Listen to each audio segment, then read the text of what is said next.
მოგესალმებით, მეგობრებო, მე ლადო ნაცვლიშვილი ვარ. თქვენი მყოფებით ჩემს პერსონალურ არხზე, სადაც მეცაც გეტყვით კვლავ აქტუალურია. დღეს შემოგთავაზებთ მეცაც გეტყვით რუბრიკის მესამე ციკლის მეორე ნაწილს.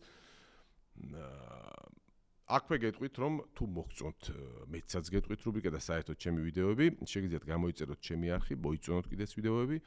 გამოწერის შემთხვევაში თქვენ ჩემს ვიდეოებს, ჩემი ვიდეოები არ გამოგრჩებათ და ქრონოლოგიურად მიყვებით ხოლმე, ასე ვთქვათ, იმის მიხედვით, თემების მიხედვით ქრონოლოგიურად. აქვე გეტყვით, რომ ძალიან ბევრი კითხვა მოვიდა თქვენგან, ამიტომაც მომიწია ამ ციკლის, მესამე ციკლის გაყოფა სამ ნაწილად, ერთი ნაწილი უკვე იყო, დღეს შემოგთავაზებთ მეორე ნაწილს და გარკვეულ რამდენიმე დღის შემდეგ დავდებ ასევე მესამე ნაწილს.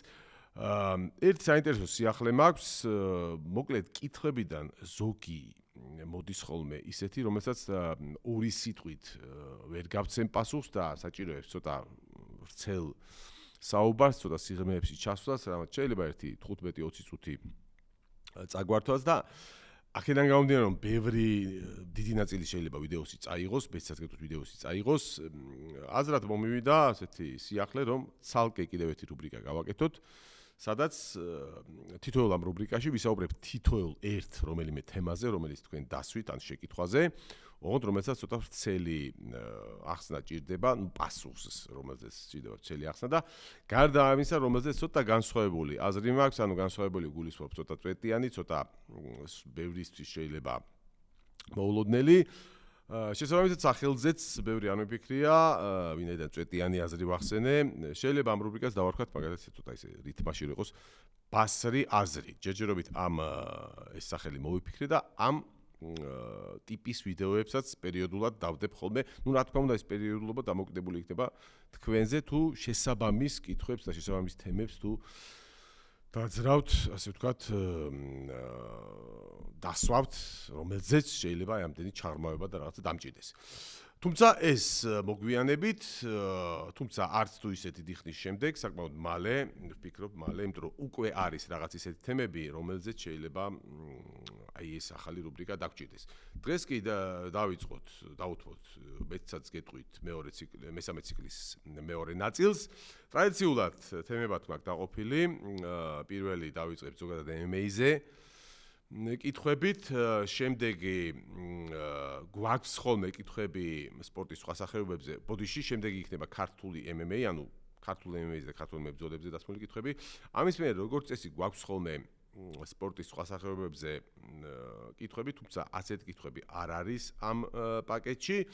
შესაბამისად გადავდივართ შემდეგ, ასე ვთქვათ, ქვესათაურზე, თუ შეიძლება ასე ვთქვათ, ყველაფერი ლადო ნაცვლიშვილზე. და ბოლოს გვექნება კითხვა სპორტს მიღმა. მას ასე დავიწყოთ თავიდან, ზოგადად MMA.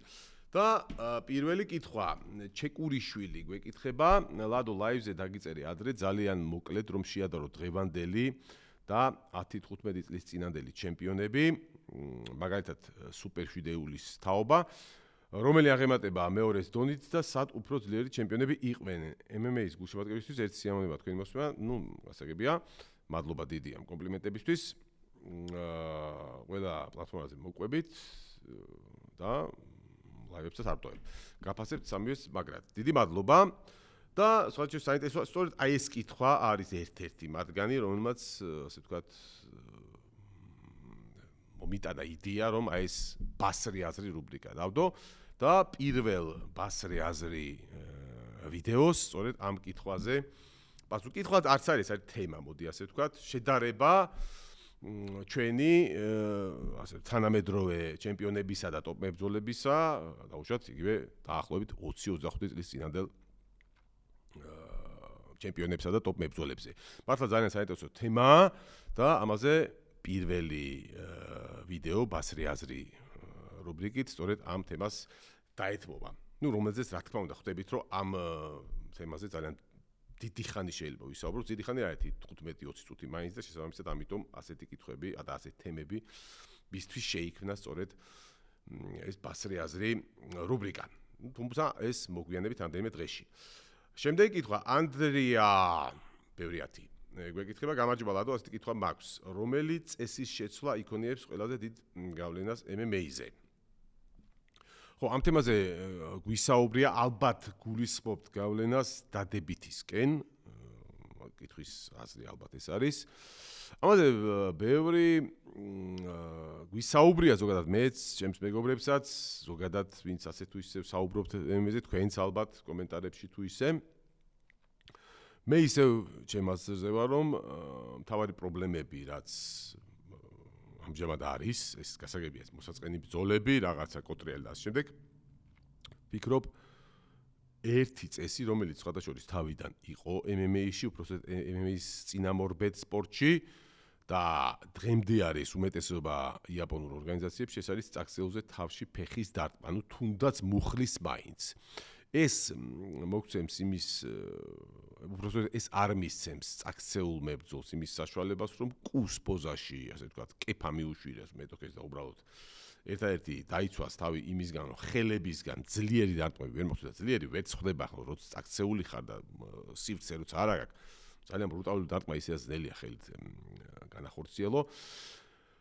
და ვფიქრობ, შემტევს თუ ექნება საშუალება რომ ფეხით ან მუხლით მაინც თავში დარტყმები მიაყენოს, ეს რადიკალურად შეცვლის თვითონ ბრძოლის დინამიკას, ბრძოლის შინაარსს და შეიძლება ახლა გეჩვენებათ რომ ძალიან ბრუტალური იქნება და არ შედგებიან იქ თვითონ წაქცეული, ახლა როგორც იქნება წაქცეული, მასზე შეიძლება შედგე, მაგრამ ასე იქცევა იმიტომ ქვემოთ ყოფი, რომ იცის რომ ვერ შედგებიან. საქმეს მაგაშია რომ ეს წესები თუ შეიცვალა უკვე სხვანაირად მოიქცევიან ის მებრძოლები, რომლებიც წააქციეს და რომელიც ქვემოთ მოხდნენ, ბევრად უფრო აქტიურებიც იქნებიან სხვათა შორის ჩემი აზრით და არა, ჩემი აზრით, მარტო ჩემი აზრით კი არა. თუნდაც იმიტომ, რომ ეს პრაქტიკაში იყო ასე, იგივე პრაიდის ბრძოლებს ვნახავთ, იქ მოსაწყენი ბრძოლები ფაქტიურად არ იყო, იმიტომ რომ ის, რასაც ეხლა ჩვენ რასაც ვეძახით მოსაწყენი ბრძოლებს, როცა ძირს არიან და კონტროლი მიდის უბრალოდ ამის საშუალება არ ქონდა და ქვედა მებრძოლიც ბევრად უფრო აქტიურად ცდილობდა წინააღმდეგობის გაწევას, ბევრად უფრო ენერგიულად და მეტად ცდილობდა წამოდგომას და რაღაცა კომფორტის იმის ზონას არ ეძებდა მიწაზე. ეს ერთი და მეორე, სხვათა შორის იგივე თემას ეხება, ის იგივე თემას და იგივე პრობლემას ის რომ აი ქვემოთ შეიძლება მებრძოლი დაწვეს და უბრალოდ ოღონდ არ დავფინიშდე და ანუ ხელი მოაწეროს წაგებაზე, მაგრამ თავარი იყოს დისციპლინამდე მივიდეს. ამის რეგულირება შეიძლება სხვანაირადაც რეგლამენტით. კერძოდ ქვემოთ ყოფზე უნდა დაიშვას, მაგალითად აი ჯუდოში არის ძალიან კარგი მაგალითი. არის ესეთი რაღაც შეპოჭვა. თუ შეგახსენებთ, თუ სრულ კონტროლს აიღებს მეტოქეზე, ჯუდოკა ამ შემთხვევაში და რაღაცა პერიოდი დაუშვათ 20 წამი. ნუ ეს ჯუდოშია, მაგრამ აქ შეიძლება სხვა დროის ასე ვთქვათ, სხვა შუალედი ავიღოთ დროის, ხო? თუ აბსოლუტურად ასე ვთქვათ, გაკონტროლებთ, გაკოჭილი ეყოლება, მოდი ასე ვთქვათ, ცოტა პირდაპირ გაგებით, თოკებით გაკოჭილი არა, მაგრამ აი სრულ კონტროლზე ეყოლება რაღაცა გარკვეული პერიოდი და არაფრის საშუალება არ ექნება და არაფერს ვერ გააკეთებს ამ დროის განმავლობაში ქვემოთ ყოფი მებრძოლი, უბრალოდ იყოს, ნუ ან ესეც ვადამდელი დასრულება ბრძოლის, ან ნუ რაღაცა ქულის დაკლება მაგ შემთხვევაში, ან რაღაცა ისეთი, რადგან ასე ვთქვათ, კიდევ ერთხელ, კიდევ უფრო მეტად მე ვფიქრობ, რომ მაინც ნუ ერთზე თუ არა ყოველთვის რამდენი ორ ასეთ შეფოჭვაზე მაინც უნდა იყოს მარცხი და ამით საშუალება არ ექნება უბრალოდ ქვემოთ ყავს მებრძოლს, რომ უბრალოდ ისეთ პასიური პოზიცია აიღოს და მთავარი იყოს, რომ დაუშვათ არ დაფინიშეს ტექნიკური ნოკაუტით ან საბმიშენით არ დაიჭირონ. თუ ასეთი, ასე ვთქვათ, ვანდამდელი მარცხით შესაძლებელი იქნება, მაშინ უკვე ეს ბევრად უფრო გაზდის ზოგადად ფინიშების რაოდენობას და ბევრად უფრო გააქტიურებს ამ დამცველ მებრძოლს. არ ვიცი, ნუ მე ყოველთვის ეს ორი მომი და რა თქმა უნდა, კიდევ ბევრი რამე შეიძლება შეიცვალოს, რამაც შეიძლება ასევე, ასე ვთქვათ, გამოიწვიოს ეს გაცოცხლება ან შეცვლა მოკლედ დინამიკის ბრძოლის, თუმცა, ნუ ახლა ყველაფერს რომ მივყვეთ ძალიან, ყველაფერი ასეთი წესის ცვლილება სავარაუდო რომ გავიაროთ, განვიხილოთ ალბათ ძალიან დიდ დროს წაიღებს და შესაბამისად დღეს ეს ორი მთავარი გამოვყავი თქვენის ნებართვით. შემდეგი კითხვა ლევან ივანოვ 11:54. რამდენად კონკურენტული MMA-ისთვის შეიძლება გახდეს MVP ორგანიზაცია. მოგეხსენებათ 16 მაისს იქნება ბრძოლა განუ ლინსი და გოგოების ჯახი როუზი კარანო, რომლებიც Netflix-ზე გავა. უშუალოდ ქართზეც რომ თქვა 2-20 სიტყვა. საერთოდ იქნება და მადლობა წინასწარ და წარმატებები. ხო, მოდი ესე ვთქვათ რომ ზოგადად MMA-ში დღეს არის საკმარისი და საკმარისზე მეტი ნიადაგიც იმისა რომ კიდევ გაშეს სერიოზული ორგანიზაციები. ბევრი ფიქრობს და მართლაც ასეა დღესდღეობით რომ დანა ვაიტს აქვს წამყვანი ორგანიზაცია და ახლოსაც არ არის არავინ, მაგრამ ის რომ ახლოსაც არ არის, ეს არის ამსახურება იმის რომ დანა ვაიტს უჭირავს კარგად, მოდი ასე ვთქვათ ყველაფერი და არ არიან საკმარისად კარგი კონკურენტები. იმიტომ რომ რეალურად სტრუქტურები და ბერკეტები იმისი რომ ეს ასე იყოს აი ბუნებრივი ბერკეტები ანუ ზოგადად ამ სფეროში სისტემის მიერ შექმნილი ბერკეტები არ არსებობს. ასე რომ ზოგადად არა მარტო MVP შეიძლება ბევრი სხვა ორგანიზაციაც გამოჩნდეს, რომელსაც ჰქონდეს პრეტენზიები და შეიძლება რომელიმეც გამოუვიდეს კიდეც. რაც შეეხება კონკრეტულად MVP-ს. შეიძლება MVP-მ კონკურენცია გაუწიოს, ოღონდ მე არ ვიცი რამდენად აქვს ამის გეგმა, ეს გეგმაში MVP-ს ამ ორგანიზაციას. აქ ორი ვარიანტია. ერთი ვარიანტი, რადგან ახლა აკეთებ 16 მაისის ივენთის მიზანი, რაც შეიძლება იყოს, არის ის, რომ დაუშვათ გახადოს ცნობადი ეს ორგანიზაცია ეგრევე, ანუ პირველი გასროლა, რომ შემდეგ ყურადღება მიიქციოს და უკვე მომდევნო ორგანიზაციებზე უკვე, ასე ვთქვათ, კონკურენტული ბრძოლები ჩაინიშნოს. მე არ ვგულისხმობ იმას, რომ აქ კონკურენტული ბრძოლები არ არის, უბრალოდ აქ უფრო აქცენტი გააკეთეს ამ პირველ ივენტზე, გააკეთეს მაინც სახელებზე. აქ დიდად მნიშვნელობა არ აქვს მათთვის, ვინ მოიგებს, შეიძლება სულ არ იყოს ფორმაში არც როუზი და არც კერანო და სავარაუდოდ ასეც იქნება. განუ ლინსიც შეიძლება ძალიან არა თანასწორადი მეტოქეები არიან, მაგრამ აქ თავარია ყოფილიყო ივენტზე განუ და თავარია ყოფილიყო ივენტზე დაუშვათ იგივე როუზი, კანანო და ასე შემდეგ და ასე შემდეგ კიდე ვიღაცები ვინც არიან ქართზე. თუ მოდი პატარა მაგალითს მოვიყვანოთ, კენას მაგალითი ავიღოთ. კენას პირველ ივენტზე მთავარ ბრძოლაში ყავდა, ბოლო ბრძოლაში რომელიც იყო, ყავდა რაგბის ნაკრების კაპიტანი ბუკა შარიქაძე და ამან გამოიწვია, ასე ვთქვათ, საზოგადოების და ემის მოყოლების ყურადღების მიქცევა. თუმცა ეს იყო იმისთვის, რომ ეს პირველი ნაკადი ყურადღების, ასე ვთქვათ, მიეზიდა რკენას და შემდეგი ივენთები უკვე ჩვეულებრივი MMA-ის, ასე ვთქვათ, რუტინული ცუდი გაგებით არა, ანუ რასაც ქვია იქ თავის დივიზიონები იქნება, შემდეგ ჩემპიონები იქნება, ასე შემდეგ, ანუ სრულფასოვანი ორგანიზაცია რო გახდეს.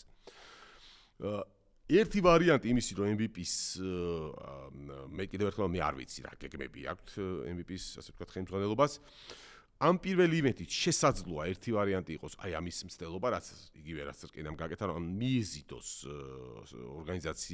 ორგანიზაციამ ყურადღება და ამის შემდეგ უკვე წავიდეს ჩვეულებრივ, ანუ მან დაიწყოს მუშაობა იმაზე, რომ გახდეს ერთ-ერთი წამყვანი ორგანიზაცია MMA-ში.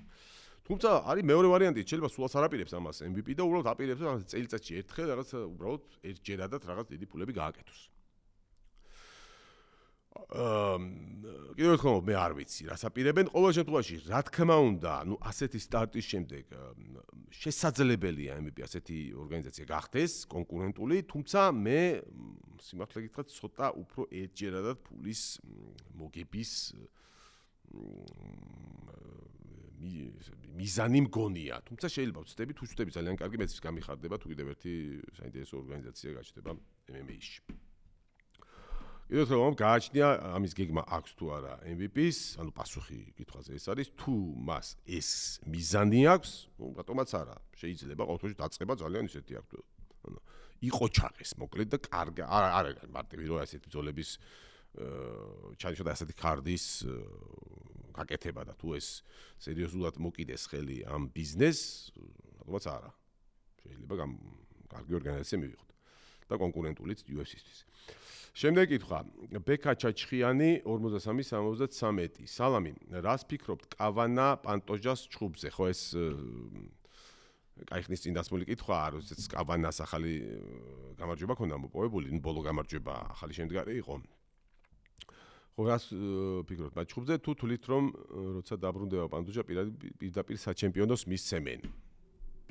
ხო, ну მოდი ასე ვთქვათ, იდეაში პანტოჟას პირდაპირ საჩემპიონო უნდა მისცენ, რო დაბრუნდება. თუმცა ჩვენ ვიცით რომ ყველაფერი ისე არ ხდება, როგორც უნდა იყოს ხოლმე.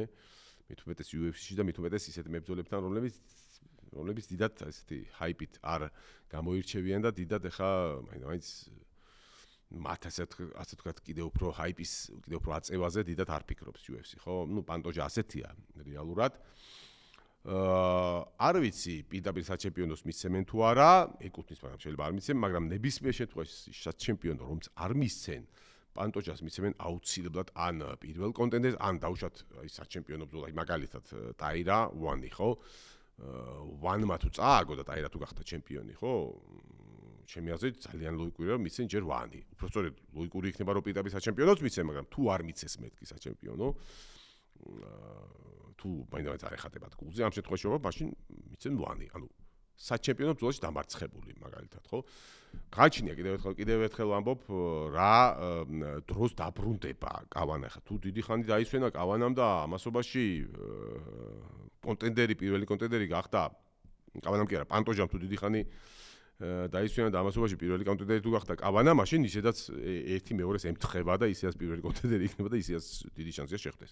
ყოველ შემთხვევაში ამ ეტაპზე რომ განიხილებოდეს კავანა პანტოჟას ჩხუბი, მე მგონი მე გამორიცხული მგონია და იმიტომ რომ ძალიან ადრეა, ნუ ჯერ კავანას არ იმსახურებს ახლა ჯერ ეგრევე პანტოჟასთან ჯახს და პანტოჟას იმსახურებს ახლა ბევრად უფრო მაღლა მდგომ მეტოქეს ვიდრე კავანა. შემდეგი კითხვა Silent House Music.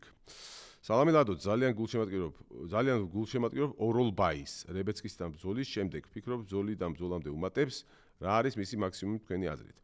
გეთანხმებით რომ მართლა ძალიან კარგი მებრძოლია Oral By და იმაშიც გეთანხმებით რომ ბრძოლამდე უმატებს, რაც შეეხება მისი მაქსიმუმი, ჩემი აზრით ხო, რომელ ზონაში ვამბობთ კიდე ეს კიდე ცალკე საკითხავია, Oral By-ის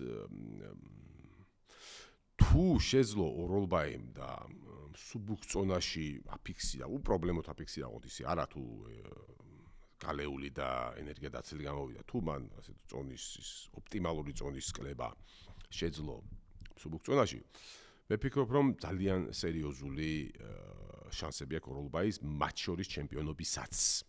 ამას მართლა ვიძახი, არ ვამბობ აუცილებლად ჩემპიონი გახდება ამ დიდი ისა, მაგრამ რომ ტოპ მებრძოლი აუცილებლად გახდება ტოპ 5-ისთვის, ჩემი აზრით. ის არის, რა ქვია, რეალურია ძალიან. ნუ როცა ტოპ 5-ში ხარ, მაშინ გინდა არ გინდა, ცოტა გამართლების შემთხვევაში ჩემპიონობა ისეც შეიძლება მოხდეს. რაც შეეხება გარანტირებულად ჩემპიონი გახდება თუ არა, რთულია ამაზე ახლა საუბარი, მაგრამ ნახა დღეს ვისაც უყურებთ, ხო, მე ვინც არიან სუბუქ ზონაში, მე მაგათ ვერ ვხედავ რომ აი მათთან Oral By ძალიან დიდი underdog-ი იქნებაო.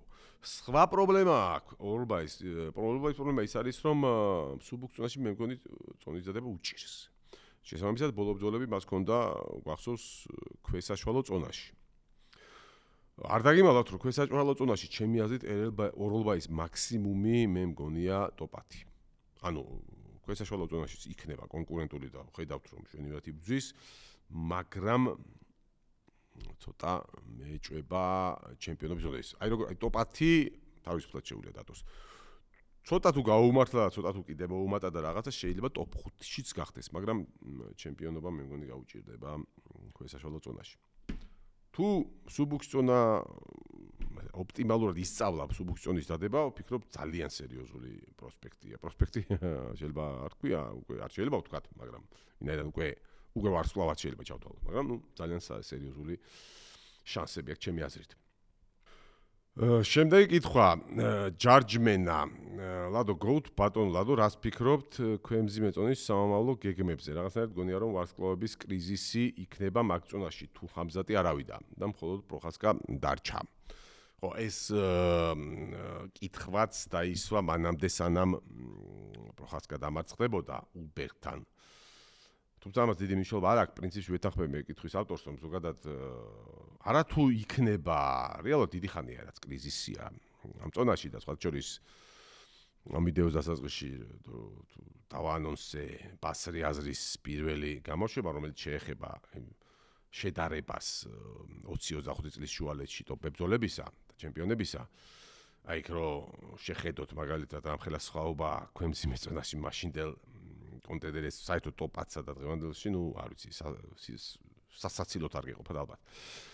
რა თქმა უნდა, დიდი ხანია კრიზისია და მე თქვენ იმაში გეთანხმებით, რომ ჯერჯერობით ამ კრიზისის, ასე ვთქვათ, ამ კრიზისიდან გამოსავლის გზებსაც ვერ ვხედავ მე.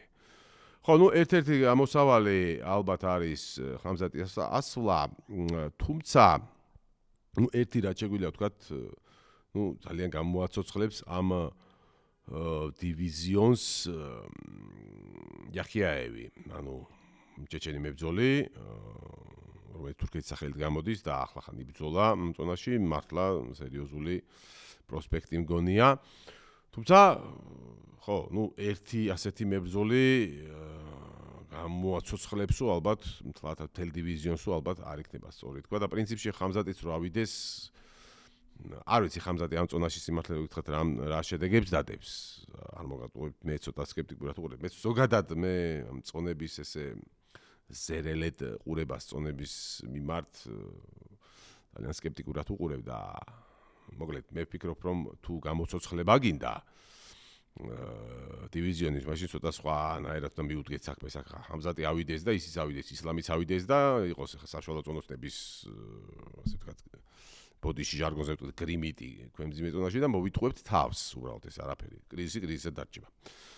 ხო, არ ვიცი რა ეშველება საშუალო ქვემძიმე ზონას, მე ჯერჯერობით ვერ ხედავ. ერთი, ნუ კიდევ ერთხელ ამბობ, იახიაევის ნაერი მებრძოლები თუ რამოდენიმე წამოვიდა უკვე მოცოცხლდება ეს დივიზიონი ჩემი აზრით. გადავედით შემდეგ კითხვაზე. ნატროშვილი გვეკითხება, ბატონო ნადო, მინდა გკითხოთ UFC-ში წონითი კატეგორიების მიხედვით თითო წონაში რომელი ერთ ახალგაზრდა მებრძოლს გამოყოფდით, რომელიც ტოპ 15-ში ახლახანს შევიდა და კიდევ დიდი ხანი იქნება მინიმუმ სერიოზული კონტენტერის შემდეგი რამდენიმე წელი. ხო, კი ბატონო, მოდი გავხსნათ დივიზიონები და შევხედოთ flyweight-ი დავიწყოთ ქვედა დივიზიონით. ხო, ნუ აქ ცოტა ნუ ახალგაზრდა არის ტაირა, თუმცა ალბათ ტაირაზე არ უნდა ტაირა არ გიგულისხმიათ ალბათ, იმიტომ რომ ტაირა უკვე ასე თუ ისე ვარსკვლავია უკვე ტოპ 15-ში კი არა, მესამე ნომერი უჭირავს და საჩემპიონო ბრძოლა აქვს. ჯოშუა ვენიც ასევე ძალიან ახალგაზრდა და ალბათ მასაც არ გულისხმობთ. უფრო ახალ სახელებს გულისხმობთ. ალბათ, ნუ ამ ხრივ ალბათ ჩვენს მიერ ერთხელ უკვე ხსენებული ლონერ კავანა, რომელიც უდავოდ ძალიან ნიჭიერი მებრძოლია და ნუ თუმცა კავანაც უკვე ტოპ 15-ში კი არა მე-6 ნომერია. მაგრამ ვფიქრობ კავანა კარგა ხანი იქნება ტოპებში და მოკლედ ერთ-ერთ ვარსკვლავად ჩამოყალიბდება ამ დივიზიონში. რაც შეეხება სუპერსუბუქ წონას, ანუ ეგრეთ წოდებული bantamweights. აქ ყველაზე მეტად მახსენდება ხოლმე წინასწარ გეტყვი გიხდით ბოდიში, შეიძლება ვიღაცა არ გამახსენდეს ახლა, ბუნებრივია და შეიძლება ვცდილობ ახლა ერთ-ერთი ვინც მახსენდება ის თქვა თითო დივიზიონიდან და შეიძლება ვიღაცა არ გამახსენდეს, ბუნებრივია. ასე რომ ძალიან კაცრად ნუ განვზით თუ ვინმე თქვენ მასაკუთრებით თქვენი ფავორიტი მებრძოლი გამომრჩა. ხო, ეს სუპერსუბუქ წონაში მე ძალიან მომეწონა სანტიაგო ლუნა, მექსიკელი მებრძოლი, რომელიც ახლახან იყო და მასში მართლა ძალიან დიდ პერსპექტივებს ვხედავ. მით უმეტეს რომ მისი ასაკიდან გამომდინარე, რა უნარებიც აქვს და რა MMA-იც აქვს, მე ვფიქრობ ძალიან შორსავა ეს ბიჭი და მომავალი ვარსკვლავია. შემდეგი დივიზიონი არის ქვემსუბუქი დივიზიონი. ქვემსუბუქ დივიზიონებში ნუ ახლა ჟინსილოებს და იმებს არ ვსაუბრობ, იმიტომ რომ უკვე ვიცით რომ კარგახანი ეგენი არიან. ბოლო პერიოდში ვინც ძალიან მომეწონა, სხვათა შორის ეს იყო მარსიო ბარბოსა, რომელიც ახლახან თუ გახსოვთ ახლახან ერთ-ერთ კარტზე ბუზუკია, დენის ბუზუკია რო გათიშა ერთი დარტყმით, რაღაც მარტო ამ დარტყმაზე არ არის მის კარიერასაც რო გადავხედე, ნუ სასწაული შედეგი აქვს 17 გამარჯვებიდან 16 პირველ რაუნდში და თიშავს ეგრევე. სუკეიოები აქვს ამ წონაში თან სასწაულია და რა ვიცი მე ამ ბიჭისგან ბევრს ველოდები. რა თქმა უნდა, როდესაც ვამბობთ რაღაც ავანსებს გავცემთ მებრძოლებზე, ბევრ რამეზეა დამოკიდებული. მასზე როგორ წარიმართება მისი კარიერა, არჩევებს მიცემენ, მის ირგვლივ მყოფნინ, მოკლედ. ჩვენ ვჯელობთ იმის მიხედვით, რაცაც ახლა ვხედავთ. თუმცა ეს არ არის გარანტია იმის, რომ აუცილებლად რაღაცას მიაღწევს. მასზე არის ყველაზე მეტი დამოკიდებული. და მის არა მარტო უნარებზე, არამედ მის გონებაზე და მის გადაწყვეტილებებზე. რომელზეც ჩვენ ხელი არ მიგვიწვდება ბუნებრივია. შემდეგი კითხვა. შემდეგი კითხვა არა, ბოდიში, შემდეგი წონა. სიმართლე გითხრათ, მსუბუქში, ველტერში და საშუალოში დიდად ვერ გავიხსენე, რომ არ მოგატყუოთ. რაც ამ წუთას რო თქვა, რომ მithumetes ახლა ველტერში მაგაზე არც ვფიქრობთ, იმიტომ რომ ველტერი ისედაც გადახუნცლულია ჩემი აზრით. ვარსკვლავებით და ვფიქრობ, საერთოდ მან შეძრომა ნებისმიერ შემთხვევაში ყველასთვის ძალიან რთულია. ამ წუთას არ მახსენდება, კიდევ ერთხელ ბოდიშს მოგიხდით ვინმე, ვინც აუცილებლად გარანტირებულად თქვა, რომ ეს მომავალი ტოპ 10-ია და ტოპ 15-ია და რაღაცა, ან ტოპ 5-ია. და ტოპ 15-ს თუ ჩავხედავთ, უკვე, ერთადერთი ვინც აქ ტოპ 15-ში არის, თუმცა ამას ახალგაზრდას ვერ დავარქვევთ. იაროსლავ ამოსოვია ჩემი აზრით, ვინც შეიძლება აქ აურზაური ატეხოს. თუმცა, ხო, ახალგაზრდა მებრძოლად, ხა ამოსოვის რა თქმა უნდა, რთულია. სხვა ტოპ 15-დან ისეთივე ვერავის ვერ ხედავ. საშუალო ზონაში შეგვიძლია ვთქვათ, რომ ანალოგიურად ქვემოთ, ვინც არიან ტოპ 15-ის ქვემოთ, დიდად რაცა განსაკუთრებულ ვარსკვლავებს წვეტენო არავინ არ არის და რაღაც ისეთი ავანსები რო გავცეთ, ასე ვთქვათ, განსაკუთრებული. რაც შეეხება ტოპ 15-ის გარეთ ვერ ვიხსენებ, უბრალოდ შეიძლება ვინმე იყოს, მაგრამ საშუალო ზონაში ვერ ვიხსენებ. თუ ვინმე გაგახსენდათ და თუ მე გამომჩა, შეგიძლიათ მომწეროთ კომენტარებში. ქვემძიმე ზონაში, ვისაუბრეთ, რომ აქ ძალიან კრიზისი, მაგრამ აქ არის ერთი მებრძოლი, ჩემს ვერ უკვე ნახსენები, იახკიაევი, ჩეჩენი, ეროვნებით ჩეჩენი და თურქეთის წარმომადგენელი, რომელიც ვფიქრობ ძალიან სერიოზულ, ასე ვთქვათ, ამბავს ატეხს და აურზაურს ატეხს ქვემძიმე ზონაში. ძალიან ჯერა მაგ მებრძოლის ნახოთ პრინციპში თან ძალიან საკმაოდ მალევე შეიძლება ეს ხსენებული აურზაური ატეხოს. რაც შეეხება მძიმე ზონაში ვიტყვი ერთს, რომელიც ჯერ UFC-ში ბრძოლას არ გვინახავს მისი, მაგრამ ვფიქრობ, რომ ძალიან დიდი შეფსებაა და აურზაურს ატეხს. ჯერ არ ატეხს აურზაურს, ეს არის რა თქმა უნდა სტივსონი, გეიბ სტივსონი, ოლიმპიური ჩემპიონი, რომელსაც სულ ახლა მოაწერა კონტრაქტს ხელი UFC-სთან, თუმცა ჯერ ბრძოლა არ ჩანიშნია. რაც შეეხება ქალთა დივიზიონებს, აქ მოდი ქალებზე დიდი ხანი არ გავშედებით, ერთ-ერთი რაც ვისურვებდი ზოგადად ქალთა დივიზიონში,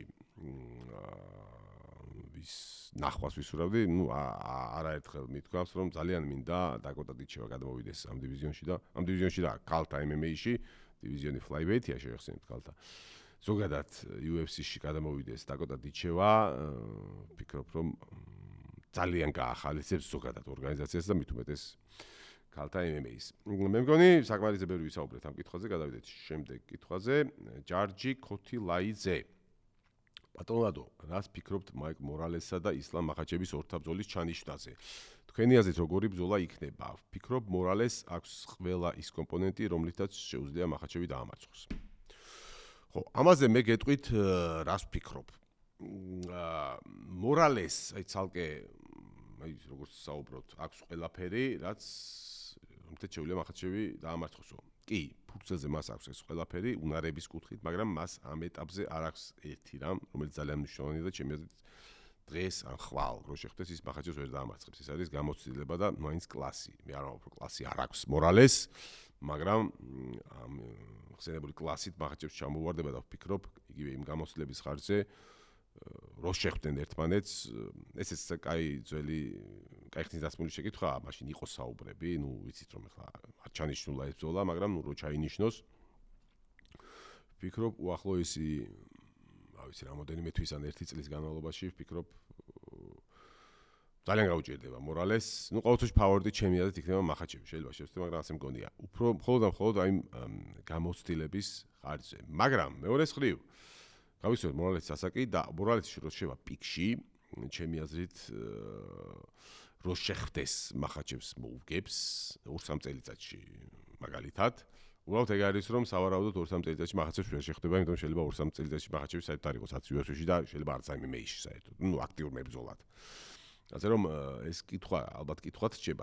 დღეს თუ შეხვდებიან, მოკლედ ვფიქრობ, უპირატესობა აქვს მახაჩევს კარიერის იმ ეტაპზე, როცა მორალესი იქნება პიკში, ვფიქრობ, ვერ შეხვდებიან, თუმცა რო შეხვედრილიყვნენ, ვფიქრობ, მორალესი იქნებოდა ფავორიტი, იმიტომ რომ მართლაც მას ყველა ის იარაღი აქვს, რაც ფუტსალზე რაც არსებობს და აი ეს პიკში როცა იქნება მორალესი, დარწმუნებული ვარ უკვე მისი გამოცდილებას და კლასის იქნება სათანადო დონეზე.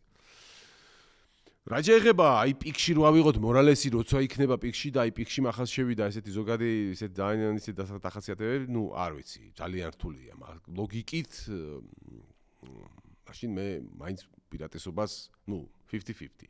იმიტომ რომ არ ვიცით პიკში როგორი იქნება მორალესი. დღევანდელი გადმოსახედიდან მორალეს მართლაც ისეთი ყველაფერი აქვს იმისთვის, რომ თავის პიკში იყოს მახაჩევის დონის მებრძოლი და შეიძლება უკეთესიც.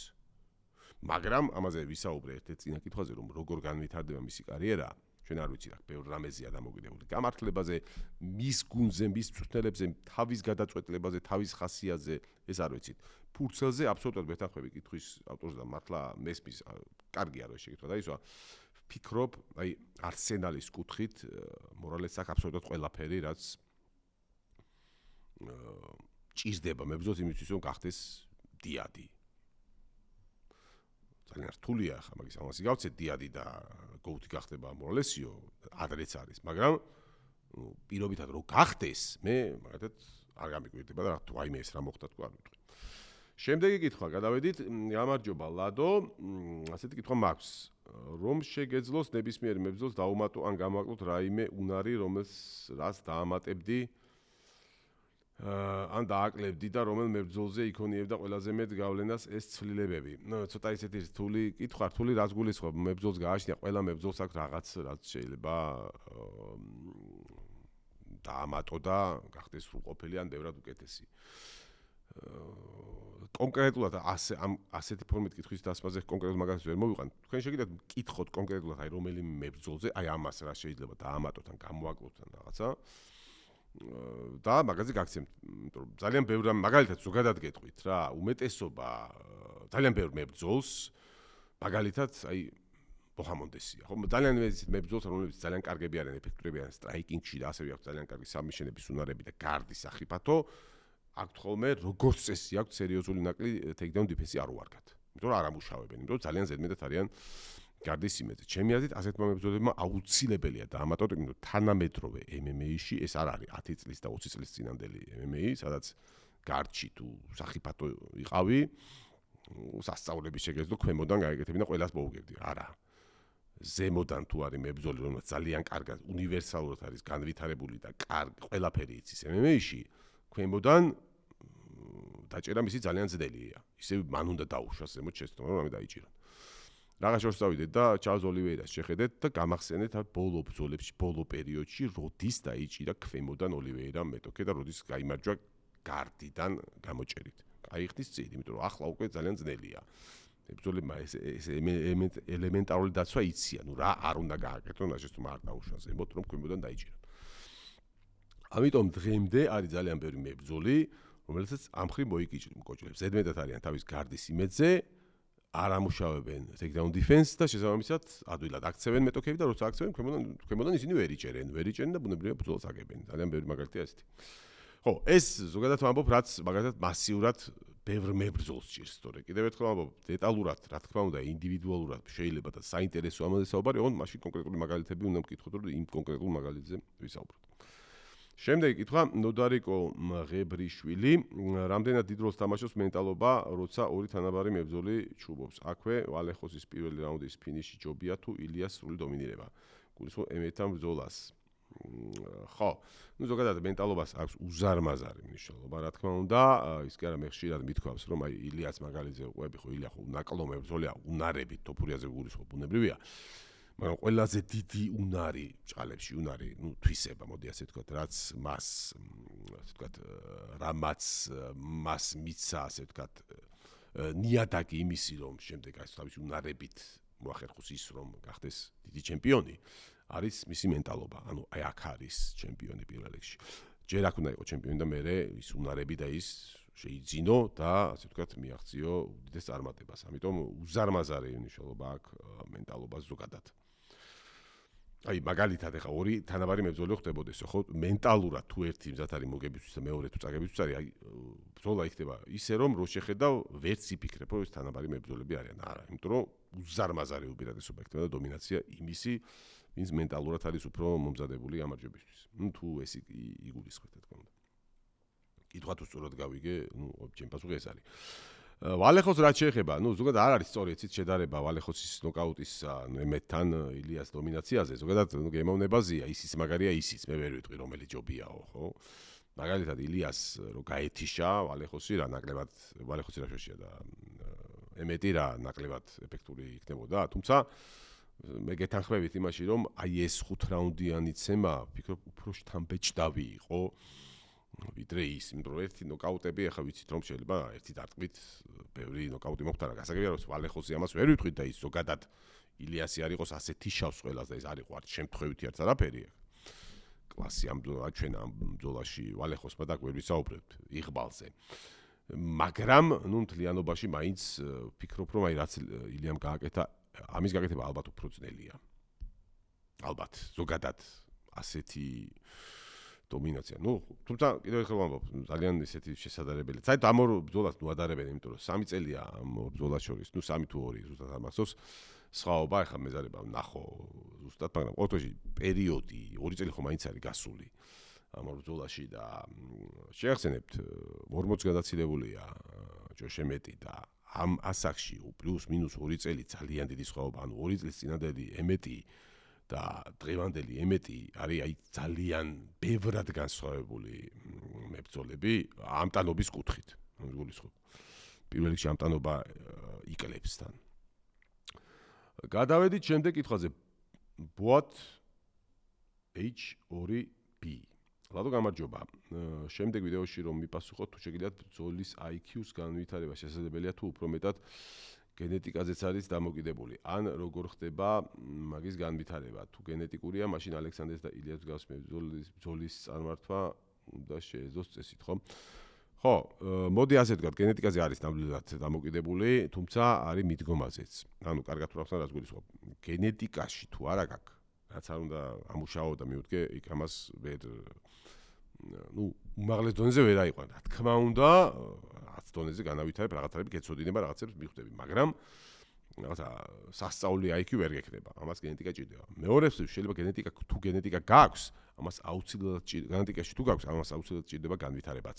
განვითარებისთვის ხოთა შორის აქ მარტო შენზე არ არის დამოკიდებული, აქ არის კიდე დამოკიდებული მწვრთნელზეც, გარემოზე და აი რა მიმართულებებს იგი მწვრთნელ გუნდზე, მოდი ასე ვთქვათ, რომ აი ამ ეს ასე ვთქვათ ამუშაოს არასწორი მიმართულება არ მიცეს ასე ვთქვათ ისევ და ისევ შენს აი ამ გონებრივ საშუალებებს ასე დავარქვათ. ხო არ ვიცი რა რამდენად კარგად გაგეცით, მოკლედ პირველ რიგში გენეტიკა აუცილებელია, იმიტომ რომ გენეტიკურ კაში თუ არა გაქვს ახლა ეს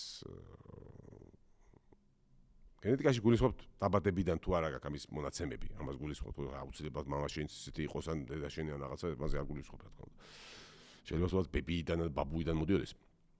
მოკლედ ასეთი ამის უნარები უნდა გქონდეს ჩადებული და ასე ვთქვათ შემდეგ საჭიროა კიდე განვითარება. თუ არ არის ჩადებული, ვერ განვითარდება, მაგრამ ჩადებული თუ არის, ამას კიდე ჭირდება განვითარება. სწორი, ასე ვთქვათ, განვითარება. სწორი, ასე ვთქვათ, თანამგზავრები, ვინც ამის განვითარების საშუალებას მოგცემს. ძალიან ბევრი აი მაგალითად გეტყვით რა. ბრაიან ლაუდრუპი ფეხბურთიდან მომიდევთ, მაგალითად ბრაიან ლაუდრუპი და მიქაელ ლაუდრუპი. არც არ ვიცი ბრაინს, მაგრამ აი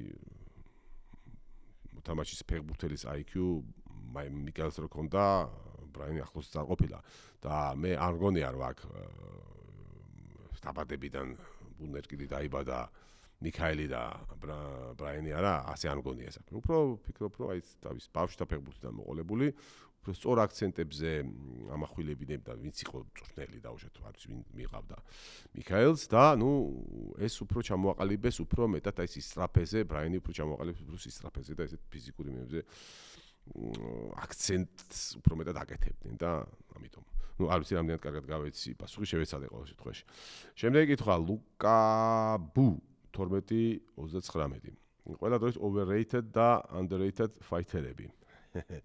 ხო, ბევრია ზოგადად რა თქმა უნდა და ასე ჩამოვთვალოთ ძალიან რთული, იმიტომ შორს წაგვიყვანს. ალბათ გულისხმობთ ან ჩემპიონებზე, ან ძალიან სტაბილ მებრძოლებზე, ხო? სავარაუდოდ, თორე ესე ძალიან შორს წავალთ. შევეცდები გავიხსენო, ძალიან ხშირად მithქვამს, რომ ხორხე მასვიდალი მაგალითად და კოლბი კოვინგტონი არიან ძალიან overrated მებრძოლები, მე ვფიქრობ, რომ აი ტოპ 5-ის მებრძოლი არც ერთი არ ყოფილა, არც მეორე, ზოგადად. თუმცა ერთის და მეორეც იყო ტოპ 5-ში, ხო? და მე მგონი არც ისე ცოტა ხანი. თუმცა მე ვერც ერთში და ვერც მეორეში ვერ ხედავ რაღაცად სატოპე თვისებებს. რაც შეეხება ჩემპიონებს, რომლებიც იყვნენ ჩემპიონები და მათი მე მაინც უფრო ფიოდორს გულისხმობ. ფიოდორი არ ვფიქრობ, რომ მე არ ვაფასებ, ძალიან მაგარი მებრძოლი იყო, ნამდვილად ღირსეული ჩემპიონი იყო, მე უბრალოდ მაინც ის სტატუსი რაც მას მისცეს, რომ ყველა დროის საუკეთესო მძიმეწონოსანი და ზოგი ამბობს, საერთოდ ყველა დროის საუკეთესო მებრძოლიო, ხო, აი ჯონსზე და სემპიერზე წინ და საყენებენ, ხო? აი ეს მე გადაჭარბებული მგონია, ნამდვილად ღირსეული ჩემპიონი იყო, ძალიან მაგარი მებრძოლი იყო, მაგრამ ის რომ აი ყველა დროის პირველი იყო ყველაფერში, ასე არ მგონია ფიოდორი. მოდი underrated-ებსაც შევეხოთ, ანუ დაუფასებელ მებრძოლებზე და ამაზე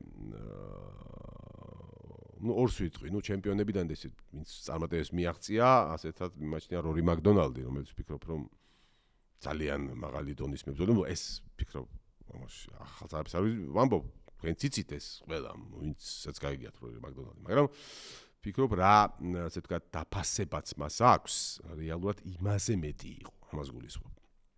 რაც შეეხება სხვა ესეთ მებრძოლებზე, მე ყველაზე მეტად უნივერსიტეტა დემიან მაიაზე. იმიტომ რომ მე ვფიქრობ, რომ დემიან მაია იყო, აი ყველაფერი ქონდა დემიან მაიას, ყველაფერი წარმოადგენდა ისეთ მებრძოლს, რომელიც ჩემპიონიც უნდა ყოფილიყო და კარგი ხანის აი ესეთი დომინანტი ჩემპიონები რო არიან ხოლმე. უბრალოდ არ გამართლა, იმიტომ რომ ანდერსონ სილვას პერიოდში მოუწია და ანდერსონ სილვას წონაში მოუწია მას ასპარეზობა.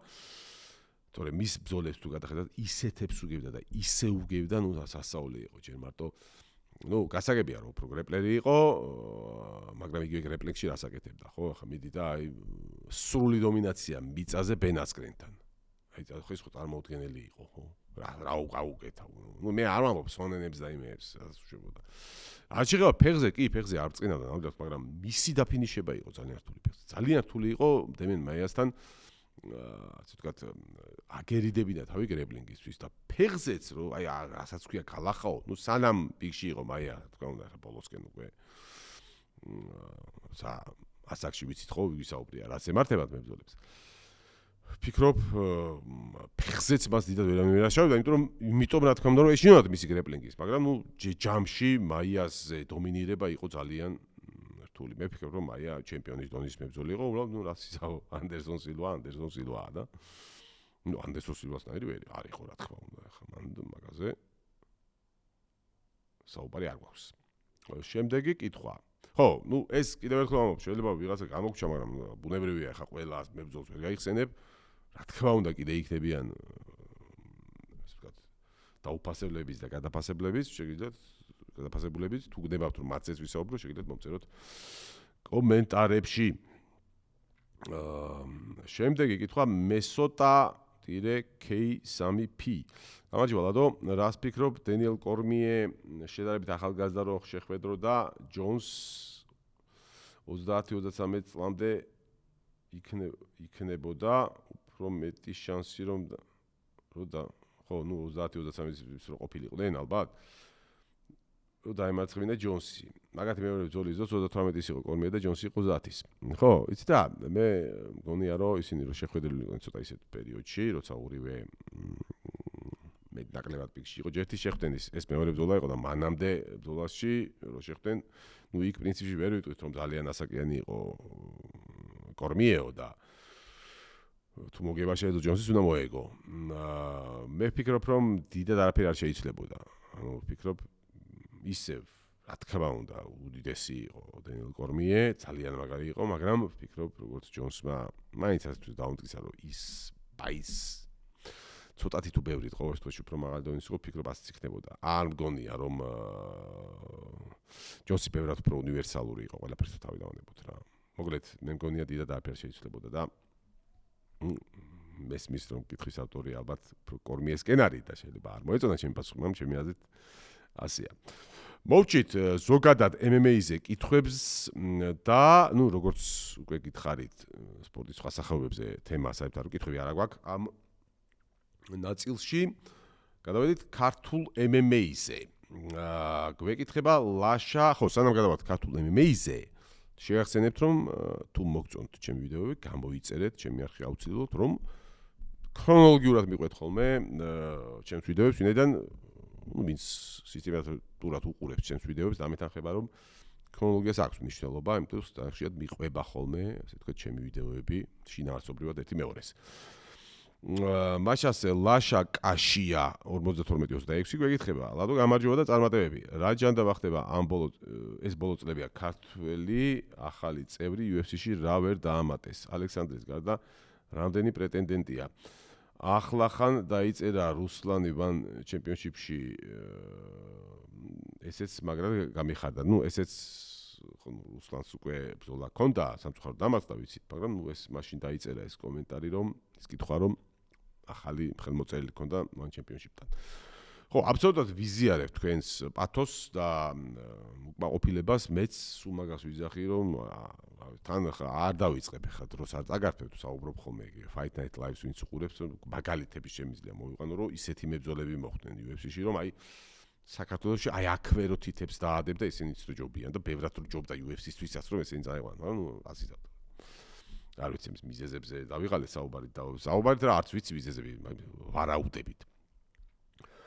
რჩება ვინ შეიძლება კიდევ ალექსანდრეს გარდა ვიხილოთ, ნუ რა ვიცი ბევრია ვინც იმსახურებს კიდევაც და ნუ თან რაღაცა გარკვეული კავშირებიც არის, ხო? ეხლა მაგალითად იცო ბაბულაიძე, ხო? რა ვიცი რა უნდა გააკეთოს იცო მეტი რომ UFC მისით დაინტერესებს. დაუმარცხებელი არის.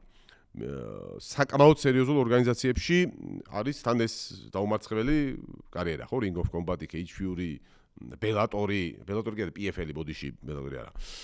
ყველა ორგანიზაცია არის წონიანი, ერთ-ერთი მათგანის ჩემპიონიც იყო Ring of Combat-ის, ეჭვი მაქვს, მალე თუ ასე გაგრძელდა და არ დაუძახეს UFC-ში, Cage Fury-საც გახდება. ამერიკის შეერთებულ შტატებშია დაუმარცხებელი, რა უნდა გააკეთოს? ფინიშებიც აქვს, ყველაფერი აქვს, რა ვიცი, მეტი რა უნდა გააკეთოს, რომ იქვე არის თან, კიდევ ერთხელ გამეორებ. ხო, იგი ამირანი, გოგოლაძე, ხო, ახლა, რა ვიცი, იქაც ყავდათ, იციან ექსპერინგებზე რას აკეთებს, იციან რა შეუძლიათ, ხა ყველა მის სამიდან რა შეუძლია, ნუ, რა ვიცი, იქ იყო ერთი წელი, თუ მეტი. ამას დაემატა, მოკლედ ესენი, რომელიც ჩემი აზრით მზად არიან ეს ორი და ალბათ მეტიც ხა ვინც გამახსენდა უცებ ყველას ხო ჩამოთვლით ბევრია კიდე ვინც ჩემი აზრით ძალიან კარგად გამოიჩენდა თავს UFC-ში. უბრალოდ კიდევ მინდა თქვა რომ გარკვეული შანსი ქართველი მებრძოლებს ჩემი აზრით გაეზადათ რკენას, ასე ვთქვათ, დაწყების შემდეგ. ვფიქრობ რკენა კიდევ ბევრ ტალანტს გამოაჩენს და გამოაჩენს არა კი ვხედავთ ტალანტებს უბრალოდ ისედაც არიან ტალანტები უბრალოდ რკენა ასე ვთქვათ დაანახვებს სხვა საზოგადოებას, ანუ უცხოეთში MMA-ის საზოგადოებას იმედი გვაქვს რომ აი კიდე არიან აქ ტალანტები და ცოტა მეტი ყურადღება მიაქციონ ამ რეგიონს. მე მართლა ვფიქრობ რომ რკენა ძალიან დაგვეხმარება ამაში რომ UFC-ში ჩვენი ასე ვთქვათ წარმომადგენლობა გავზარდოთ. შემდეგი კითხვა ისევ ქართულ MMA-ზე ზუკო 42-62 მეკითხება. შენი აზრით Prime GSP versus Topuria რომელი მოიგებდა? ჩემი აზრით ძალიან დიდი უპირატესობა იქნებოდა Prime GSP-ს. არა იმიტომ რომ რაღაც უნარებს უწუნებს Topuriasთან, რაღაცა უბრალოდ ფიზიკაში ძალიან დიდი განსხვავება აქვს. შეგახსენებთ, Topuria არის ამჟამად მსუბუქ-წონაში, მაგრამ ამოსულია ქვემსუბუქის წონიდან, ანუ ის ბუნებრივად ქვემსუბუქ-წონისანი მებრძოლია. რაც შეეხება Saint-Pierre, შეგახსენებთ, Saint-Pierre ქვესაშუალო წონისანი იყო მთელი კარიერის განმავლობაში და ჩემპიონი იყო ქვესაშუალო წონაში და საშუალო წონაში, ანუ ორი წონით მაღლაა. ილიაზე პლუს ბევრად მაღალია, ბევრად ძელი კიდურები, ნუ რა ვიცი ხა მე მგონი წონის დივიზიონებს და წონის კატეგორიებს ტყილა არ არის მოგონილი და უბრალოდ იმიტომ არ არის მოგონილი. ბევრს გონია რომ ეს მოიგონეს, იმიტომ რომ ბევრი დივიზიონი იყოს ეს არ არის ეს ხალხო, იმიტომ რომ მართლა დიდი განსხვავება შესაძლებლობებში. ასე რომ მე რა თქმა უნდა, ეხა პატრიოტიზმად ილიას ფანობად, მაგრამ საუბრობთ იმაზე, რომ ილია მოუგებდა GSP-ს, როცა ორივე პრაიმში GSP-ს საუბარი, ეხა ცოტა არასერიოზული მიმაჩნია. შემდეგი კითხვა, მიკრო მომენტს 126. გეკითხება, გამარჯობა, მე და ჩემი ძმაკაცი ვკამათობთ, ვინ მოუგებდა გრეპლინგ მატჩი ნოუგი, თოფურია თუ ღვინიაშვილი. შენას ფიქრობ. ხო, დაახლოებით იგივე კონტექსტში შეგვიძლია ვისაუბროთ, რა თქმა უნდა ღვინიაშვილი მოიგებდა. კიდევ ერთხელ შევახსენოთ, ღვინიაშვილი, მაგალითად ჯუდოში გამოდიოდა 90 კილოგრამ წონით კატეგორიაში და შემდეგ 100 კილოგრამ წონით კატეგორიაში, ილიაზე უკვე ვისაუბრე ხა. ფაქტია, რომ ორჯერ დიდია ლამის ღვინიაშვილი და მძიმე და აბა რანაირად მოუგოს ილიამ. ხა თუ გულისხმობთ იმას, რომ რაღაცნაირად ერთი წარმოსახვაში რომ წარმოვიდგინოთ, რომ ერთი ზომისები არიან და ერთ დივიზიონში, ეს სხვა საქმეა.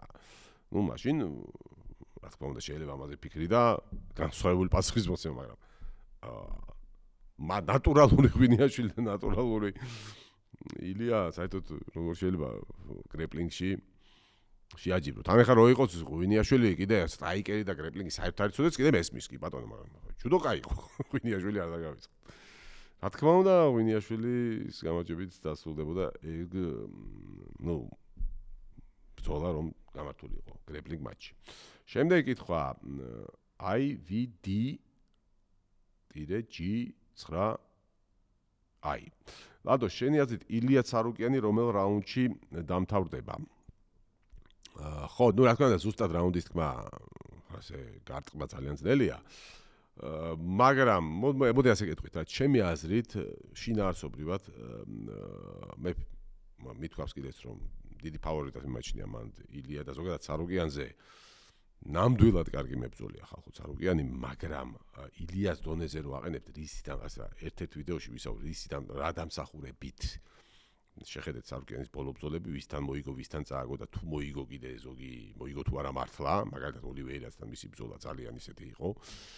ვერ გაიგებდი იქ ვინ მოიგო და რატომ ოლივეირა თუ ჩამოვწერეთ ილიასთან ცარუკიანს დიდი შანსებს რატომ ვაძლევთ ილიასთან მე ვერ ხვდები საერთოდ ვაძლევთ რა მე ვიცი თქვენც არ აძლევთ ალბათ მაგრამ ნუ ვიღაცები აძლევენ ამიტომ ხო რა თქმა უნდა მე ვფიქრობ რომ ილია მოუგებს რა შეიძლება რომელ რაუნდში მოუგებს ახლა ზუსტად რაუნდს ვერ გეტყვით მაგრამ ფიქრობ რომ გასაღები ილიამ რომ მოუწებნოს ცარუკიანს ამისთვის უფრო ნაკლები დრო ჭირდება ვიდრე ილიას ჭირდებოდა დაუშვათ იგივე ვოლკანოვსკისთან და ჰოლოვეისთან მივხვდით ხო რას ვსაუბრობ ახლა ზუსტად წამებს ვერ გეტყვით მაგრამ უფრო რთული მოსახელთებელი ილიასთვის იყო ჩემი აზრით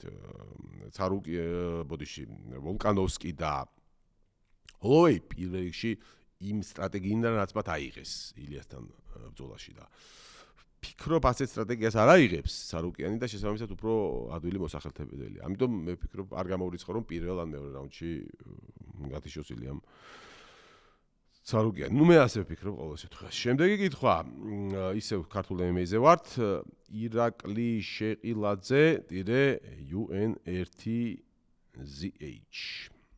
ალექსანდრეს გონია უკვე ტოპ 15-დან მისცემენ ვინმეს. უკვე დროა.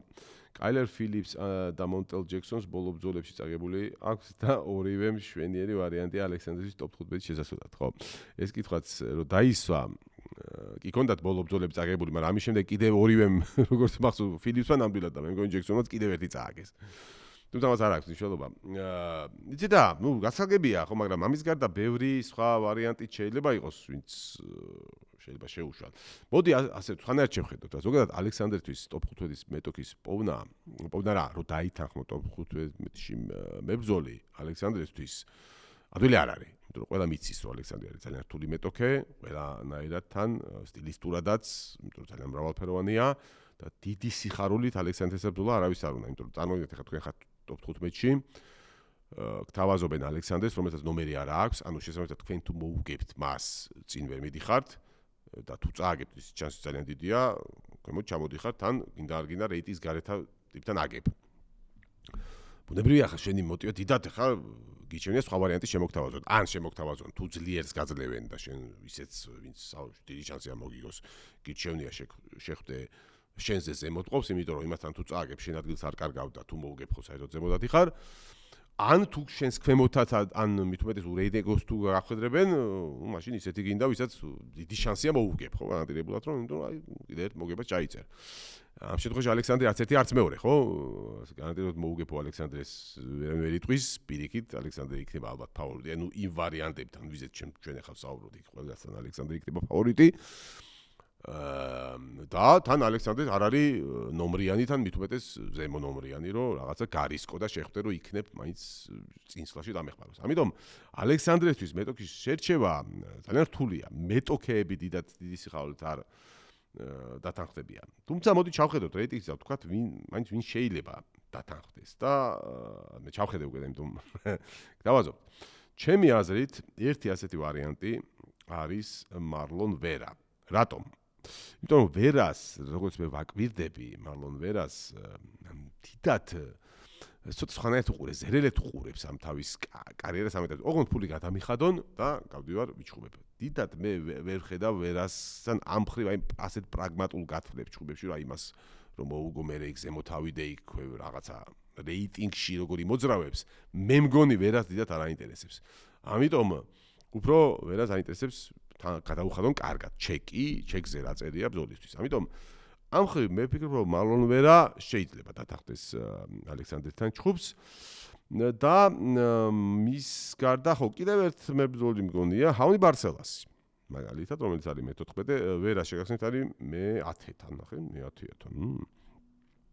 ჰაუნი ბარსელასი არის მე-14, რომელიც ვფიქრობ უნარებიდან გამომდინარე შეიძლება აიღოს ალექსანდრესთან ჩხუბი, ვინაიდან მას ეხება თავის იმედი და მე ვიტყვი რომ საკმაოდ რთული მეტოქე იქნება ბარსელასი ამ მხრივ სტილისტურად ალექსანდრესთვის. რა თქმა უნდა, ფავორიტი ალექსანდრე იქნება, მაგრამ ისეთი მარტივი გასეირნება შეიძლება არ იყოს. თან არის საკმაოდ გამოცდილი ჰაუნი ბარსელოსი, არის ძალიან სერიოზულ მეტოქეებთანაც უბრძოლია. მოკლედ, ყველანაირად თან ბარსელასის არ არის. ბარსელასის თავადაც ხედავს რომ დიდად მასაც არ წყალობენ. ბარსელას რო წყალობდნენ, ბარსელასი ახლა წყალობდნენ გულისხმობ იგივე პაჩმეიკერები და ეს UFC-ის ხელმძღვანელობა. მას რო წყალობდნენ ბარსელასი ახლა ბევრად მაღლა იქნებოდა. ამიტომ დიდად ბევრი არჩევანი შეიძლება ბარსელასას არ კონდეს და ისიც შეიძლება ისე მოაწყონ რომ შეახვედონ ალექსანდრეს. ასე რომ პრინციპში თუ ტოპ 15-დან ვინმესთან ჩანიშნა რეალურია, ამ ყველაფერთან გამომდინარე, ჩემი აზრით ეს ორი მებრძოლი შეიძლება დაითანხმონ ალექსანდრესთან ბრძოლას რომ მოაწეროს ხელი. ნუ რამდენად აწყობს ჩვენ და რამდენად აწყობს ეს ალექსანდრეს, ეს თქო უნდა სხვა თემაა და ალექსანდრის გასაწყვეტია, მაგრამ მე ვფიქრობ რომ სხვები დიდად პეიტონ ტალბოტს მე ვფიქრობ ალექსანდრეს არ შეხვედრებენ, არც ვინისიუს ოლივეირას და მე ვფიქრობ რომ ვინისიუს ოლივეირა თვითონ არ შეხვდება, არც მაინც პეიტონ ტალბოტი. რაულ როხასი საინტერესო ჩხუბი იქნებოდა. თუმცა ვფიქრობ რაულ როხასაც უფრო ჯერ კიდევ მისცემენ რაღაც შანსებს, რომ უფრო ზემოთ ავიდეს და მე ასე ვთქვათ შეიძლება რომ რაღაც სერიოზული მეტოქები მისცენ. ხო, მე უფრო მაინც აი კიდევ უყურებ და მგონია რომ ეს ორი ვარი თუ ტოპ 15-დან უნდა მისცენ ალექსანდრეს. მე ვფიქრობ ამ ორი ვარიანტიდან ერთ-ერთია ყველაზე რეალური. რა თქმა უნდა, სხვა წარ არის გამორიცხული ბუნებრივია. ვაგზელებთ შემდეგი კითხვა. გამარჯობა, რას ფიქრობთ რკენას კამრისთვის პატარა გრან-პრის ამ პლეი-ოფების გაკეთებაზე 4 კაციანი მაგალითად თითო წონაში ჩემპიონობის შექმნას დააჩქარებს და მე უფრო ადვილად იქნება კლასიკურ მოდელზე გადასვლა. საინტერესოა რომ ზუსტად აი აბსოლუტურად გეთანხმებით ამ ყველაფერში. გვისაუბრია ამაზე რკენას ხელმძღვანელობასთანაც. ერთ-ერთი ვარიანტი მართლაც ეს არის, რომ სადაც ჯერჯერობით არ ყავს დივიზიონები და მოკლედ უფრო მალე კომპლექტდება და უფრო მალე შეგიძლია შენ ლეგიტიმებული კამარი გააჩინო, ასე ვთქვათ რა. მაგალითად, 2-3 ბრძოლაში ჩემპიონი უწევ ჩამოგიდო ჩემპიონის კამარი, შეიძლება ბევრი კითხვა გამოიწვიოს. როდესაც შენ აკეთებ ტურნირს და ამ ტურნირის ჩემპიონს ავტომატურად აძლევ დივიზიონის კამარს, ეს ამას უკვე ლეგიტიმაცია აქვს. დაიმსახურა ეს. არ შეგირჩევ ტურნირს ჯერ ეგ კარგი რომ ტურნირზე გინდა არის და შენ არ ირჩევ, არ აძლევ მებრძოლს საშუალებას რომ თვითონ აირჩევს მეტოქე. ვინც მოუწევს, იმას ხდება. შესაბამისად, შენ თუ ტურნირი მოიგე, სრულიად ლეგიტიმურია შენთვის მოგცენ ჩემპიონი. თუნდაც ვიღაცა შეიძლება არ შეხვდი, მაგრამ რო არ შეხვდი, შენ დალი ხო არ არის. მოიგო იმასაც შეხვდებოდა. შენ გააკეთე შენი საქმე, შენ ყველა ბრძოლა მოიგე, მორჩა, მომეცით კამარი. აბსოლუტურად გეთახმებით, ზოგადად ასეთ დივიზიონებში, ასეთ ორგანიზაციებში, ახალ ორგანიზაციებში, სადაც დივიზიონები ჩამოყალიბდეს, ეს მოხერხებული მეთოდია და ასე იქცეოდა სხვა შორის თავის დროზე და ასე დაიწყო და მე ეს გრან-პრების ასე ვთქვათ პრაქტიკა ბოლომდე დარჩა სხვა შორის იგივე ბელატორს და სხვა შორის ასე იყო თუ გახსოვთ ოქტაგონ MMA-ზეც სადაც თავიდან თუ გახსოვთ გრან-პრები გაიმართა და გეთანხმებით რომ ეს უნდა იყოს არა ისევე როგორც PFL-ში იყო რომ აი ეს იყოს ხო როგორც ფეხბურთში რო არის ქვეყნის ჩემპიონები დაიწყო სეზონი დაამთავრეთ ვინ გახდა ჩემპიონი ახ მე ნულიდან იწყება რა თქმა უნდა MMA-ს ეს არ უხდება ეს უნდა იყოს აი ის უფრო ბელატორის და ოქტაგონ MMA-ის მოდელი და არა მარტო სხვა შორის იაპონურ ორგანიზაციებში ასე იყო ხშირად როდესაც საჭკა უფრო მალე იყო ასე დივიზიონის ასე ვთქვათ კამრის ორგანიზება საჭირო იქაც იგონებდა რიზინში დღემდე არის ხოლმე შიგადაში რაღაც დივიზიონებში იმართება გრან-პრი. მოკლედ ეს იდეა რა თქმა უნდა არსებობს, რა თქმა უნდა ეს ერთ-ერთი ვარიანტია. ნუ რამდენად ეს გაკეთდება, ნუ ბევრი არ ვისაუბრებ ყველაფერზე, ბევრი სხვა ფაქტორია აქვს საჭირო კიდე მაგალითად გრან-პრის თუ აკეთებ უნდა იყოს სერიოზული საპრიზო ფონდი. ანუ ისე გრან-პრის ვერ გააკეთებ. მოკლედ ეს ცოტა ისეთ დეტალებზეც არის დამოკიდებული, თუმცა გეთანხმებით რომ ეს მართლაც ძალიან კარგი ვარიანტია, რომელიც გათვალისწინება და ყოველთვის ამაზე ფიქრი ღირს. ღირს რო იფიქროს კედა. დასრულდა ქართულ MMA-ზე კითხვები და გადავედით ყველაფერი ჩემზე, ანუ ყველაფერი ლადო ნაცვლიშვილზე. And Still 25 წერს. სალამი ლადოს, როგორც ვიცი, ინტელექტ-კლუბის წევრიც იყავით და რამ გადაგაწყვეტინა იმ სფეროდან აქეთ გადმოსვლა. და რამე კაი მოგონებაც რომ გაიხსენო, რაც ინტელექტ-კლუბთან გაკავშირებს, მადლობა. და კიდევ ერთი, ანუ მეორე კითხვაც აქვს, 2018 წელს, როდესაც MMA-ის ფანები კონორ ჰაბიბის ჩხუბის ყურებით ვიყავით დაკავებულები, თუ გქონდათ რაიმე მოლოდინო, ქართული მებრძოლსაც შეეძლო მათ დონეზე ასვლა. მეცაც გეტყვით მათზე ბევრად მაღლა ასვლა. მადლობა And Stills. ხო, რა შეიძლება ინტელექტ-კლუბს რა თქმა უნდა ძალიან ბევრი მაქვს საკონარი ეგრე ხარ დავიწყო მოგონებები ესეც დიდ დროს წაიღებს. ძალიან კარგი დრო იყო, კარგი მოგონებები მაკავშირებს. რაც შეიძლება რატო გადმოვედი, იცით რა არის? ზოგადად მე მიყვარს ახალი გამოწვევები ხოლმე და ძალიან ხშირად არა მარტო ამ ინტელექტ-კლუბსთან დაკავშირებით, ზოგადად ძალიან ხშირად ახალ გამოწვევებზე ასე წავპოტინებულ ვარ, ასე ვთქვათ. რაც შეეხება ინტელექტ-კლუბს რომ დავან ხარ არის აუცილებელი ხო დაანებო თავი შეიძლება ახალი დაიწყო, მაგრამ ინტელექტ-კლუბიდან ისეთია რომ შეიძლება დარჩე. უბრალოდ ცოტა არ იყოს მომწყინაო ცოტა ცუდი სიტყვა, იცით, ერთი და იგივეზე ტრიალებდით, ანუ მე ინტელექტ-კლუბში რასადროდისში რამდენჯერმე ვარ ამერიკაკოსის ჩემპიონი, მსოფლიო ჩემპიონზე რამდენჯერმე მიმიღია მონაწილეობა. ძალიან მაგარი კიდე ამ ბრძოლები ვთქვი. თამაშები გქონია და მოგვიგია კიდევაც და ასე შემდეგ.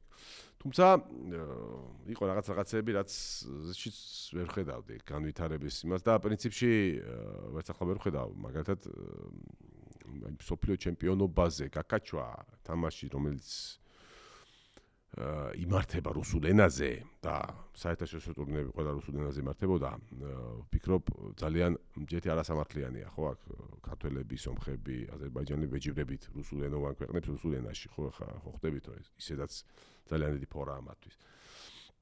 ამიტომ იქ დიდად განვითარების ის ვერ დავინახე და თან მე ცოტა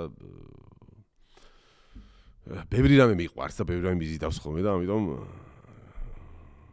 რაღაც პერიოდში გადავწყვიტე. ნუ აქ თავარი კიდე ის იყო რომ რასადროდის არის ორ გვარი, არის სპორტული და არის სატელევიზიო. მე მიყვარდა უფრო სპორტული, ასე რომ ამბობ ჩემპიონობა და ასე შემდეგ, ეს ყველაფერი სპორტულია.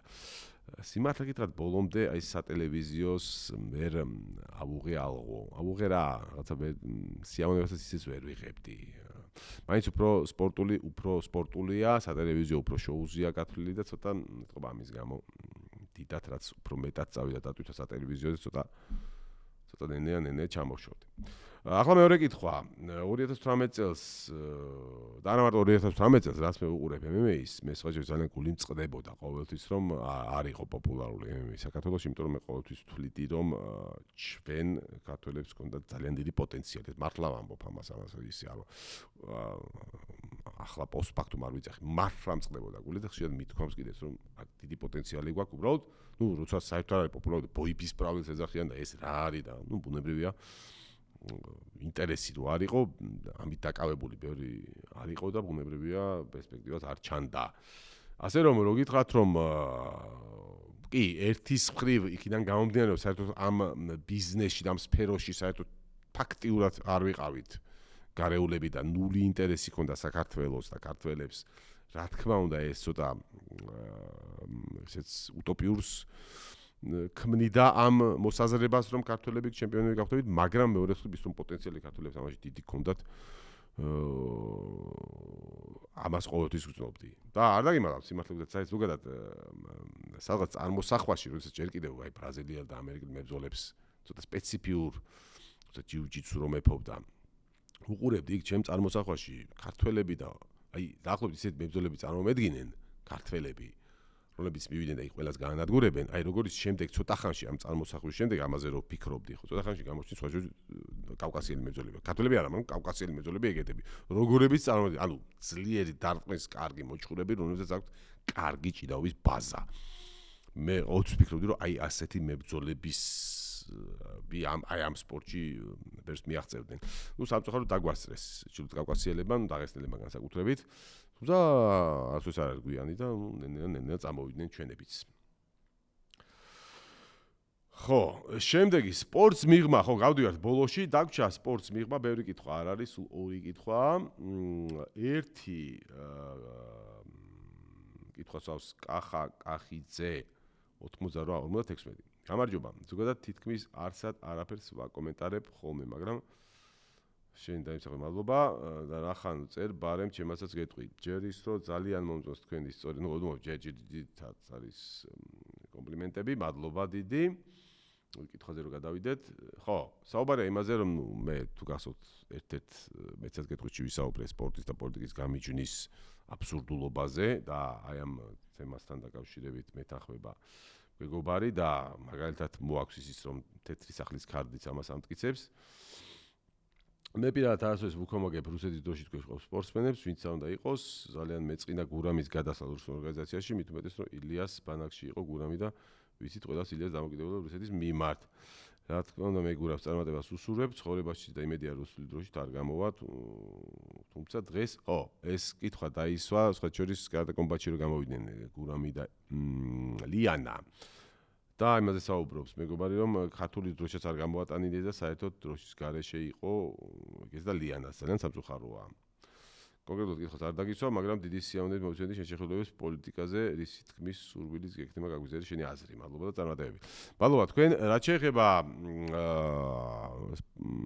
კარატე კომბატზე მოხდარ გაუგებრობას, იქ მართლა ასეა, ყველამ გამოვიდა დროში და ქართველებს გურამს და ლიანას არ მიცეს საშუალება დროშით გამოსულიყვნენ. მე ერთს დაგაშვიდებ და გეტყვით რომ გამორიცხული არა გურამი გამოვიდეს რუსული დროშით, არასოდეს არ გამოვა გურამი რუსული დროშით, ისევე როგორც ლიანა არასოდეს არ გამოვა, ერთიც და მეორეც არც გამოსულან, როცა ქონდათ საშუალება და დიდად ყურადღებას არ ვაქცევდით ჩვენც, მაშინ არ გამოსულან, ლიანა საერთოდ სულ რუსეთში იბრძოდა და არც ერთ ყოველთვის საქართველოს დროშის აფრიალებდა. გურამიც ვიცით რომ ყოველთვის გამოვა საქართველოს დროშით.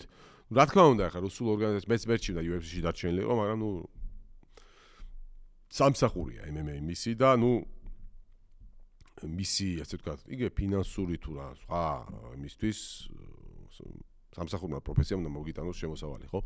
ყველაზე კარგი წინადადება ჰქონდა აი იმ რუსულ ორგანიზაციაში, რომელზეც თქვენი იგულისხმეთ, თუმცა არაფერი ხა, რა თქმა უნდა, მერჩივდა კიდევ ერთხელ, სხვაგან გამოსულიყო, მაგრამ სადაც გამოვა, იქაც გამოვა საქართველოს სახელით აუცილებლად გურამი და იქაც საქართველოს ხმამაღლა ასახელებს. იგივე ვიტყვი ლიანაზეც, ნუ ლიანა იმ ორგანიზაციის ჩაარ, მაგრამ ზოგადად რომ ყოფილიყო. ასე რომ ამის საფრთხე არ არის მერწმუნეთ, რომ რომელიმე გამოვიდეს რუსეთის დროშით, ისინი აუცილებლად საქართველოს დროშით გამოვლენ. რაც შეეხება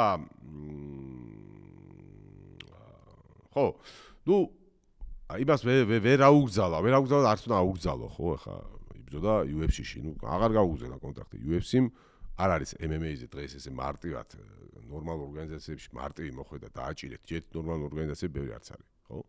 პლუს ეგ ლოჯისტიკური თემაც არის, კი შეიძლება რაღაც jungle fight-ში ხარ წავიდოდა ახლა ბრაზილიაში, ხო? სადაც ნახა მეტნაკლებად მისთვის კომფორტული ხელსაყრელი და მარტივი გამოსვლა, გავიდა იქ მეც მე კიდევ ერთხელ ვამბობ, მეც მერჩინა სხვაგან ყოფილიყო, მაგრამ არა უჩვენს. იქაც უგულშემატკივრები ისე როგორც თქვენ. ხო, პრინციპში რაც ხო, მეც ხარ რუსეთის დროში ვინც გამოდის, ნამდვილად არც მე არ გულშემატკივრობ არავის და ის სპორტ და პოლიტიკის შესახებ მადლობა რომ მეთანხმებით, ჩემი აზრი გამოვთქვი. მე მგონი სრულად ამოვწურე ამ თემაზე საუბარი, გადავიდეთ შემდეგზე. ვახო ნაკაშიძე გვეკითხება, ლადო, რას ფიქრობ ქვეყანაში არსებულ პოლიტიკურ სიტუაციაზე და შენი აზრით აპოლიტიკურობა ეხავს? მე ვფიქრობ, რომ კი. ხო ეს მეგობარი ამბობს, რომ მე ვფიქრობ, რომ კიო თვითონვე გასცა პასუხი, რომ აპოლიტიკურობა ეხავს. იცით რა, მე ცოტა სხვანაირად გეტყვით. მე ვფიქრობ, რომ სპორტსმენისთვის აპოლიტიკურობა არ ეხავს და სპორტსმენისთვის აპოლიტიკურობა შეიძლება აუცილებელიც იყოს. ოღონდ ჩვენ უნდა განვასხვაოთ ერთმანეთისგან აპოლიტიკურობა და უზნეობა და ამორალურობა. აი ამორალურობა და უზნეობა ყველასთვის ეხავს, მათ შორის სპორტსმენისთვისაც. ანუ, მოდი ავხსნი რას გულისხმობ. როდესაც სპორტსმენს, აქტიურ სპორტსმენს ეუნებიან სთხოვენ, რომ გამოთქვას პოლიტიკური განცხადება გააკეთოს, ანუ ხალის მიმართ და ის თავს იკავებს, ეს მე მიმართ აბსოლუტურად ნორმალურად და სწორად. კიდევ ერთხელ მე ვამბობ აქტიურ მოქმედ სპორტსმენზე და არა ყოფილზე. ყოფილს რატომაც არა. რატომ? იმიტომ რომ მოქმედ სპორტსმენს გულშემატკივრობს ყველა, ასე ვთქვათ, პოლიტიკური მოსაზრების მისი ქვეყნის წესით უნდა გულშემატკივროს მისი ქვეყნის ყველანაირი პოლიტიკური მოსაზრების ფანებმა. და მან არ უნდა დაუშვას ის, რომ ის ფანებში იყოს რაღაცა განხეთქილება მოვაწყოს, თუნდაც და რაღაცა მოკლედ, ცოტა სხვა ვალდებულება აქვს რა სპორტსმენს, ჩემი აზრით. მაგრამ აქ კიდევ ერთხელ ვიმეორებ, მე ვამბობ აქ წმინდა პოლიტიკურ განცხადებებზე და არა ამორალ საქციელზე, ან ასე ვთქვათ, არჩევანს როცა აკეთებ პოლიტიკურ მხარეებში, შეიძლება ხმამა. რა თქმა უნდა, ეს შეიძლება იმ სპორტს ალბათ იმ სპორტსმენსაც აქვს რაღაცა რომელიმე მხარეს ემხრობა, მაგრამ საჯაროდ რომ ამას არ აკეთებს, არ აცხადებს, ეს ჩემი აზრით კარგია და სწორია და ასეც უნდა იყოს. თუ ასე იქცევა. თუ პირიქით იქცევა და რომელიმე მხარეს ღიად მხალს უწევს, ჩემი აზრით სწორი არ არის. მაგრამ კიდევ ერთხელ მე ვამბობ პოლიტიკურ ასე ვთქვათ